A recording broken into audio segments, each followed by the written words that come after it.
Greetings, this is Eugene the Philosopher, the greatest living philosopher after my previous computer died and the sound became really shitty on my videos, which also coincidentally happened sometime after the unfortunate passing of Quentin Robert D. Nameland, who has been the greatest living philosopher before me.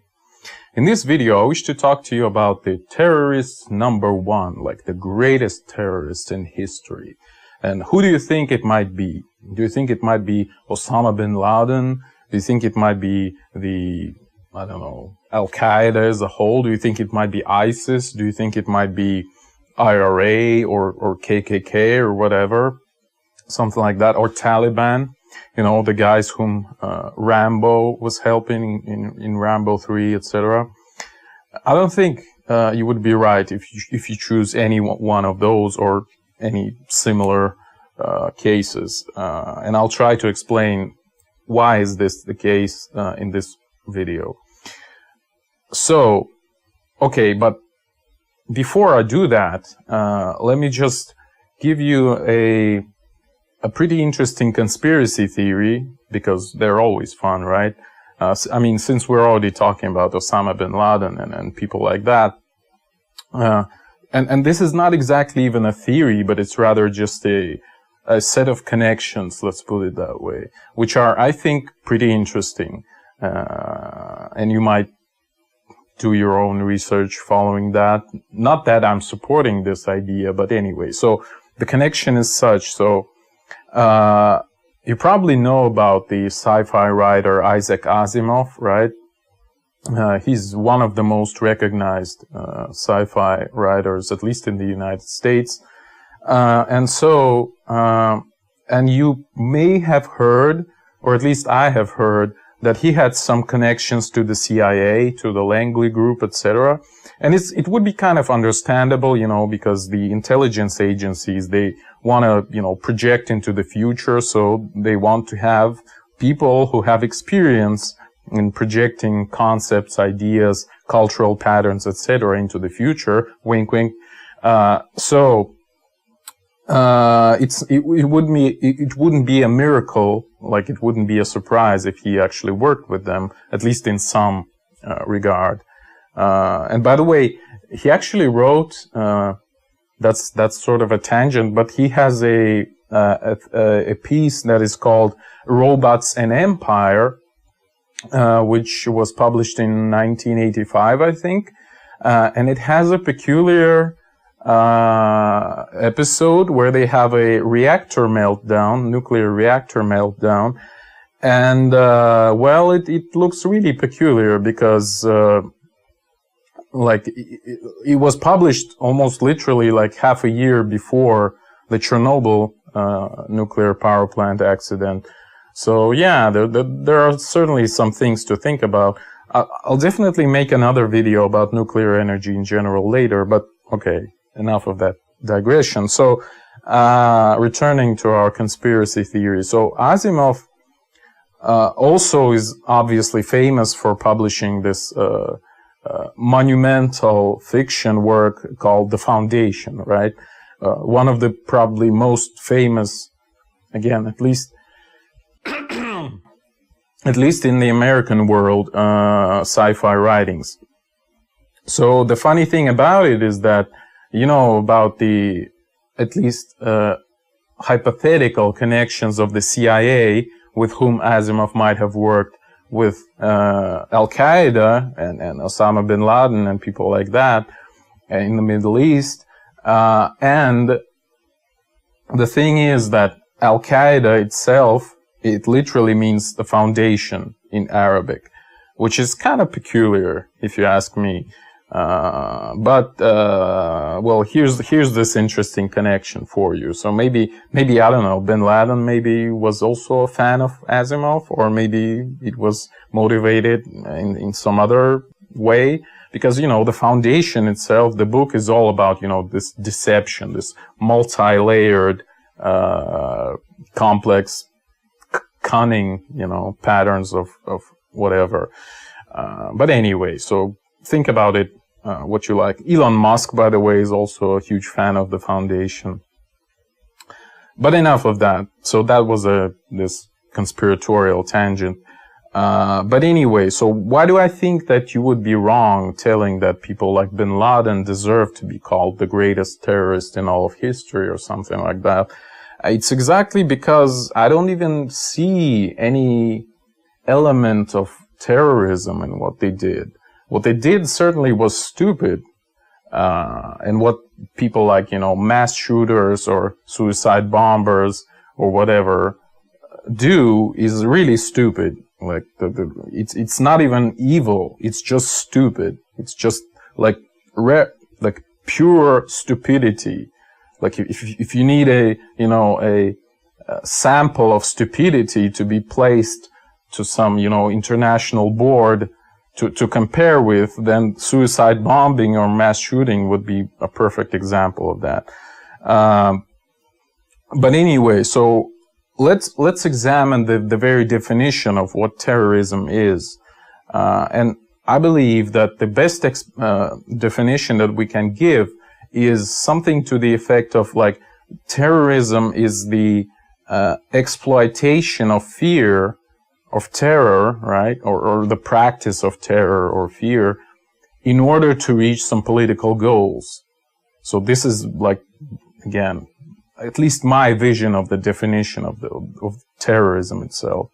So what exactly is a suicide bomber achieving politically? Like, I have no idea. Like, what happens is that many people die and he dies. And that's it pretty much, right? So, congratulations, like you're dead. So what now? So at best, I don't know, like what is the result of that? Like, it actually happens pretty frequently that some terrorist group would, take responsibility for this terrorist act, right? So they, in this sense, this guy served these other guys who took responsibility. So he kind of increased their value on the terrorist market, you could say, or something to that effect, Well, that I might understand, yeah. So these are really tough, bad guys, they're really evil guys. So this stupid lamb was sacrificed to increase their political value. Yeah, that might make sense. But still, I don't think, I think our whole idea of what terrorism is became so perverted right now because of these, associations with terrorists, with suicide bombings, with mass shootings and things like that we kind of starting to forget this basic idea, what terrorism is again, it's utilizing terror in order to reach political goals.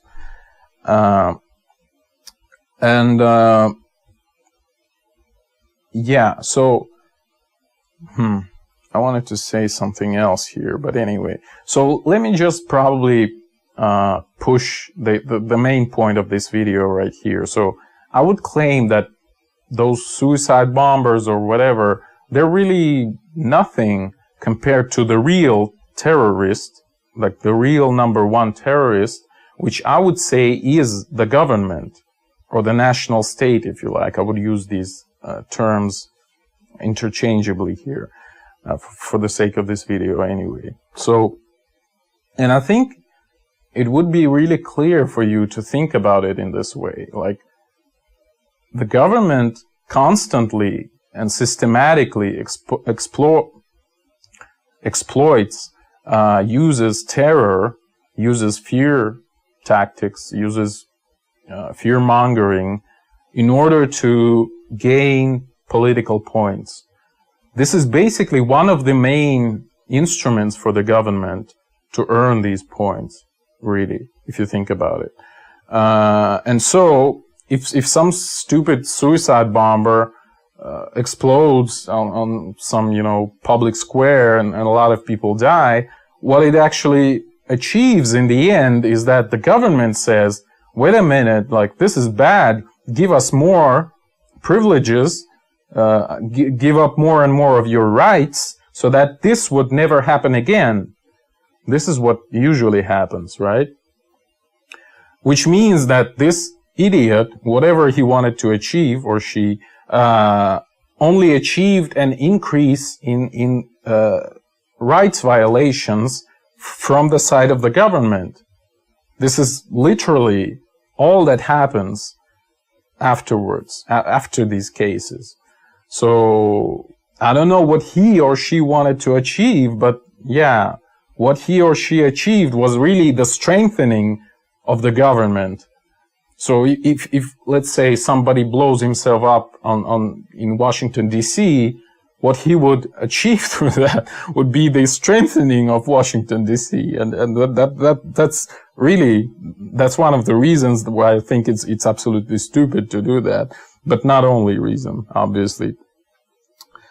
But that's only, you know, one of the cases, these suicide bombings or mass shootings or whatever, because well, the governments do that constantly. Like, if you look at their rhetoric, they're always saying about, you know, threats, about safety. We're absolutely obsessed by safety right now in the world.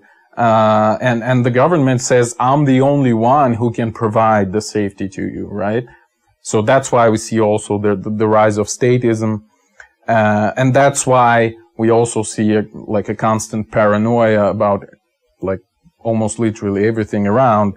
And obviously the strengthening of the government benefits those who are connected to it. You know, all the monopolists, all the lobbyists, they benefit from suppression of the free market, suppression of the freedoms of the people by the government, because in that way they can receive monopolistic benefits, right? Monopolistic, well, privileges, etc. Money, power, blah, blah, blah. Because the competition is suppressed by suppressing the freedoms of the people. So government is really interested in those things to happen. So it's not a big wonder that people say, well, you know, it actually looks like, you know, our own government might have did that. And yeah, it's absolutely reasonable to suppose that, because I'm not saying the governments actually do that, because I have no proof. But it's absolutely reasonable to assume that, because, again, they're the beneficiaries of that. Not only the government itself, I mean the administration, because, well, they're really only clerks most of the time, at least. But they, like, financial, industrial, agricultural, military institutions that are connected to the government, that receive their funding from budget or benefit from, let's say, imposing tariffs or whatever, they are all interested in the strengthening of the government, because that would increase their benefits, right? Again, at the expense of the regular people. So it's not a big wonder that something like that might happen, I would say. And so as much as the government perceives itself as the source, the only source of safety, which isn't the case, by the way, it's also the government propaganda, like a Belgian thinker, Gustavo Molinari, have shown already in, like, the middle of the 19th century, that the provision, the providing of safety might be achieved just on the free market. But again, the statist propaganda is so strong that people can't wrap their head around it somehow, even to this day. But anyway, so yeah, government is the ultimate terrorist. This is basically my point in this video. And if you look at, again, how national states, how governments acquire their political resources, it's mostly through terrorism, through threat of violence. And here you can say that, well, the government has actually the monopoly on violence, right? They can, let's say, put you in jail if you don't pay taxes. So this is the threat of violence. So this is actually the terrorism. Like they gain political power with the help of this threat to you as a taxpayer if you don't pay your taxes. So this is terrorism in a local scale. But there's also a terrorism on a global scale, where your government would say, wait a minute, like, if you don't pay me, if you don't submit to my whatever requirements I impose onto you, these other guys, you know, these evil guys with knives and AK-47s, they would come to us and kill us all, right? So you need me to protect you. And this is, again, terrorism. Like, when you hear from the American press or American administrators that, oh, China is going to invade us and kill us all. Oh, Russia is going to invade us and kill us all. Or if you hear from European politicians, the same thing. Or if you hear from Russian politicians that, oh, America is going to invade us and kill us all. And, or from Chinese or whatever, like all over the world, the same thing happens, I assure you. Like, it's absolutely identical. There's always an external enemy, because they need the government, the national states, they need this external enemy to justify whatever the hell they're doing to their own citizens. And this is terrorism. This is like there's just no other word for that, right? It's using fear, and also actually artificial fear, you know, things like provocations, like think of burning, setting Reichstag on fire by Nazis to blame the Jews or communists or whatever. So they actually even might harm themselves and blame it on others in order to create this artificial threat, to basically scare you with. And this is terrorism. Like, there's no other word to describe that. This is literally terrorism, utilizing fear for reaching political goals. Yeah.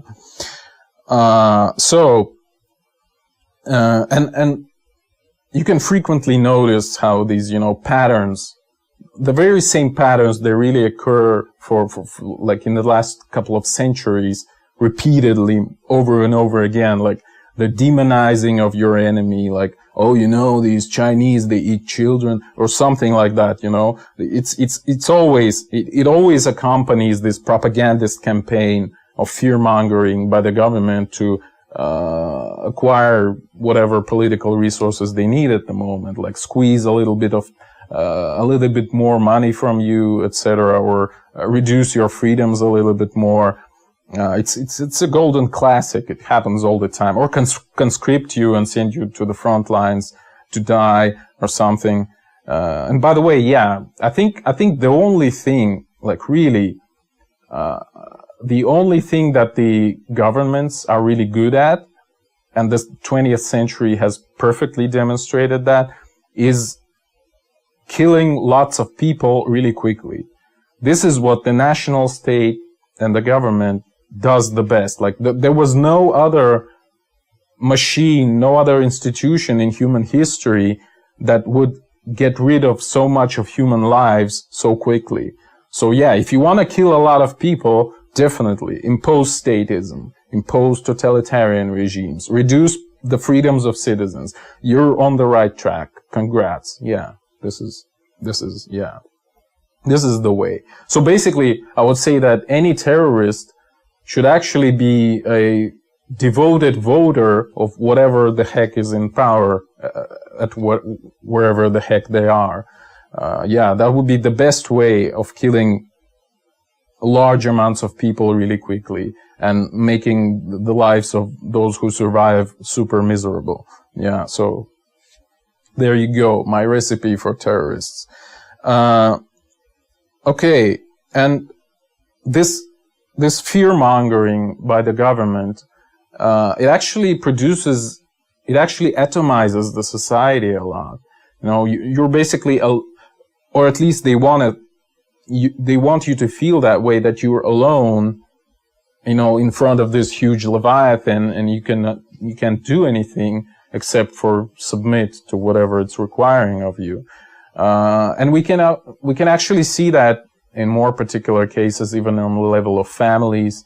You know, if you look at divorce rates, single motherhood rates, somehow single motherhood rates actually, I mean, not the rate, but the amount ratio, it actually correlates almost perfectly with the government spending. But obviously, I mean, this is kind of understandable why that happens. And I think in my video about the gender, I've made some remarks about that. how the rise of social welfare state correlates with the destruction of the nuclear family, which is absolutely understandable and clear, I think. But anyway, so yeah, they want a society to be atomized. Well, basically, you know, divide et impera, like divide and conquer. Like this is the absolutely understandable policy. Like you can't rely on your neighbors even, right? You can only rely on the daddy government and pay your taxes and reduce your freedoms, so that they can print money and give it to their friends and blah blah blah, whatever, and making you poor. So this is basically one of the main ideas of the current state politics all over the world, I should say, unfortunately. Well, okay, I could probably talk much more about the history of the national states, how they basically appeared roughly a couple of centuries ago, yet they want to claim that they have some millennia or even millions of years of history, you know, that kind of attitude. But I don't think it's necessary for the sake of this video. So yeah, and it's really peculiar. It's really important to see that each time you have this imposing of tariffs, which again goes against your own benefit, but benefits whatever the lobbyists and monopolists are in touch with the government, which imposes those tariffs. You know, these trade wars, etc., they almost always precede large world wars. Like before the World War I, there was a definite tendency of rising in tariffs, and blah, blah, blah, like the disruption of free trade in Europe. Because if you're trading with someone, you don't want to wage war on them, right? It would be just stupid. You would harm yourself. But if you cut the trade, then you can wage war. And that's what governments do. They tend to monopolize stuff. They tend to help monopolists in their own country, again, at the expense of their own citizens, because they have to buy worse and more expensive stuff instead of cheaper and better stuff, et cetera, et cetera. So it's really a dangerous situation that we're in, you know, with these trade wars all over the world. Again, US versus China, EU versus Russia, whatever. It's all very sick, and it doesn't look good at the moment, let's say. Again, if you want to have a huge war, invest in your government, help it be stronger and stronger. Again, go make suicide bombings. It would only make your government stronger. It would only make everyone's life miserable. Yeah. So, all right, and well, I've already touched on that subject, but there's this so-called rally around the flag effect. When there is a war, the government actually receives more support. And again, we've seen that, well, on many occasions, but to me, for example, the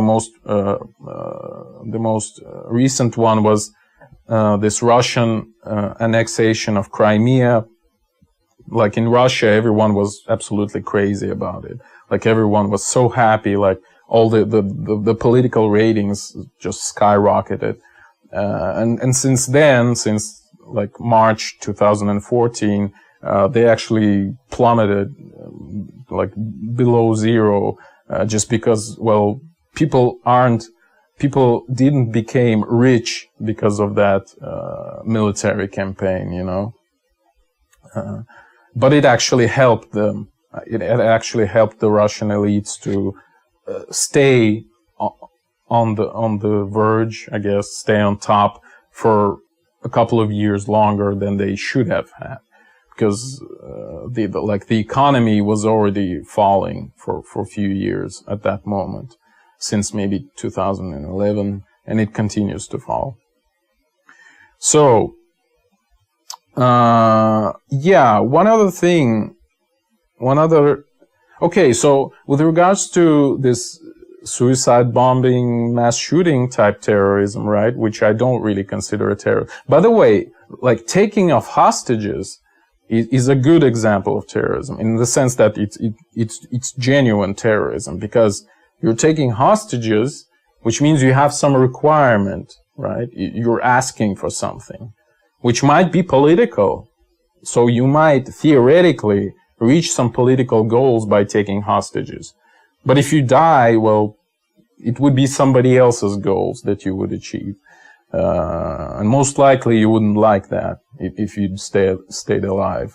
What would happen next, I mean. But anyway, so there was an interesting picture posted recently by Bill Gates, of all people. So he has posted in Twitter this picture where you have the amount of deaths in the United States, I think, for various reasons, versus the amount of media coverage these reasons have. And so the terrorism, whatever the heck they understand by that term, was responsible for less than 0.01% of all deaths of U.S. citizens. I think it was U.S. citizens. But the media coverage was like 35%, all right? So don't you think it's strange, like, that the media coverage is about 3,500 times more for terrorism than its actual importance in terms of the death count? Isn't that strange? Well, if you take into account everything that I told you before, it wouldn't be strange. Like, it's absolutely reasonable and logical. Like, there's just no other way that things could turn out. And I think you can see that. So, okay, probably one last thing I want to mention would be other forms of terrorism, like genuine terrorism, like the reaching of political goals through fear. And one really good example, I should say, would be global warming propaganda, because it's exactly terrorism in its purest form.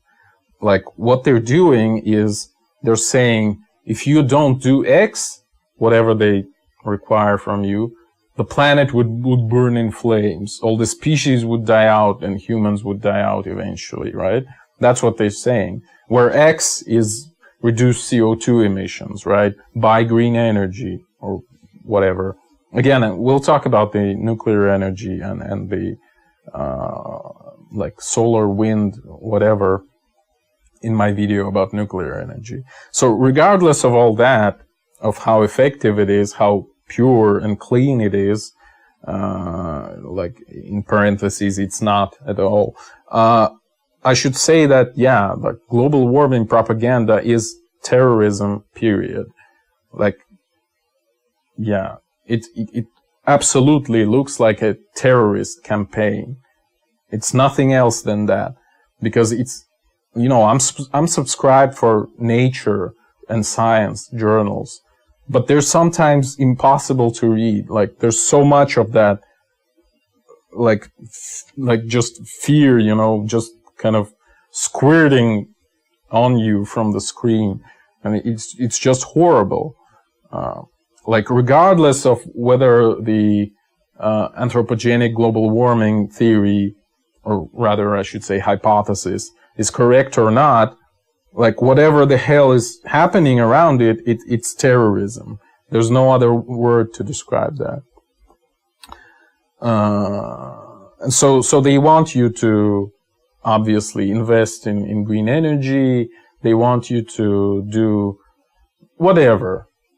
They have some political agenda, and they're reaching for it, utilizing this terrorist campaign. I hope it's more or less clear to you. So, there was probably some other thing that I missed here. But anyway, yeah. Let's wrap up, I think. So, the main idea of this video is that our image of terrorism is really somehow warped to something different. Whereas if you look at the definition of terrorism, you'd understand that the governments, the national states, are the most effective, most violent, and most thorough terrorists in all of history. And there was no other more effective machine of terrorism than the government and the national state. So thank you for watching. The eons are closing.